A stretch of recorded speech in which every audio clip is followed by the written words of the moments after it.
ఇప్పుడే అందిన వార్త CM Revanth Reddy good news అన్నమాట. తెలంగాణ విద్యార్థులకు అంటూ లేటెస్ట్ అప్డేట్ అయితే రావడం జరిగిందండి. సో ఆ వివరాలు ఏంటనేది కూడా వీడియోలో తెలుసుకుందాం.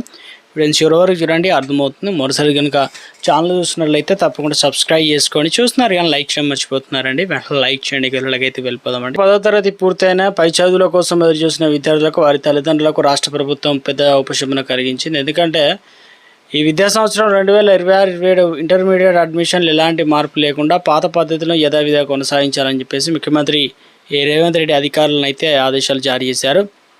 ఎందుకంటే ఇంటర్మీడియట్ విద్యను సంబంధించి పాఠశాలలో విద్యలో విలీనం చేసే ప్రతిపాదనను తలెత్తిన కొన్ని సాంకేతిక సమస్యల నేపథ్యంలో ప్రభుత్వం కీలక నిర్ణయం తీసుకున్నా చెప్తున్నారు.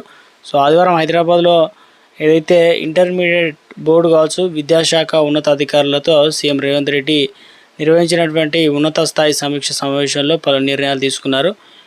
ఏదైతే ఇప్పుడు 10వ తరగతి కాకుండా 12వ తరగతి అనాలని చెప్పేసి, అదేవిధంగా విద్యా వారోత్సవాలు కార్యక్రమం అయితే కొనసాగుతుంది కాబట్టి మొత్తం సమూల మార్పులు.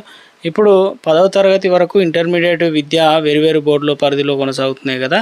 అయితే ప్రభుత్వ పాఠశాలలో 10వ తరగతి పూర్తి చేసుకున్న విద్యార్థులు అత్యధికంగా, ఆ తర్వాత దూర ప్రాంతాలు ఉండే జూనియర్ కళాశాలలు చేయడానికి ఆసక్తి చూపకపోవడంతో డ్రాప్అవుట్ మధ్యలో ఆపేసే వారి సంఖ్య గణనీయంగా పెరుగుతున్నట్లు గతంలో ప్రభుత్వం గుర్తించిందనమాట. సో ఈ సమస్యను అధిగమించడానికే సిబిఎస్ఈ దేశంలో మెజారిటీ రాష్ట్రాలు తరహాలోనే ఇంటర్మీడియట్ రద్దు చేసి పాఠశాల విద్యలోనే విలీనం చేస్తూ 11-12 తరగతుల విధానాన్ని అమలు చేయాలని తెలంగాణ ఎడ్యుకేషన్ కమిషన్ ప్రభుత్వానికి సిఫారసు చేసిందనమాట. దీనివల్ల 10వ తరగతి పూర్తి కాగానే విద్యార్థులు నేరుగా అదే పాఠశాల పరిధిలో +2 పూర్తి చేసే అవకాశం లభిస్తుందని కమిషన్ తన నివేదికను అయితే తెలియజేసింది. కాబట్టి ఎడ్యుకేషన్ కమిషన్ సిఫారసుల మేరకే విలీనం ప్రక్రియను ప్రారంభించాలని ప్రభుత్వం భావించింది. సో ఈ నేపథ్యంలో ఈ నెల 4వ తేదీన ఇంటర్మీడియట్ బోర్డు ఇక ప్రవేశాలకు సంబంధించిన నోటిఫికేషన్ విడుదల చేసిందనమాట. సో మే 5 తారీఖున అడ్మిషన్ షెడ్యూల్ బోర్డు హఠాత్తుగా రద్దు చేసింది. విలీన ప్రక్రియ కారణంగా అడ్మిషన్లు నిలిచిపోవడంతో ఈ విద్యా సంవత్సరం నుంచి ప్రవేశాలు జరుగుతాయా లేదని అయోమయం నెలకొన్న నేపథ్యంలో దీంతో విద్యార్థులకు తల్లిదండ్రుల నుంచి తీవ్ర ఆందోళన వ్యక్తమైంది.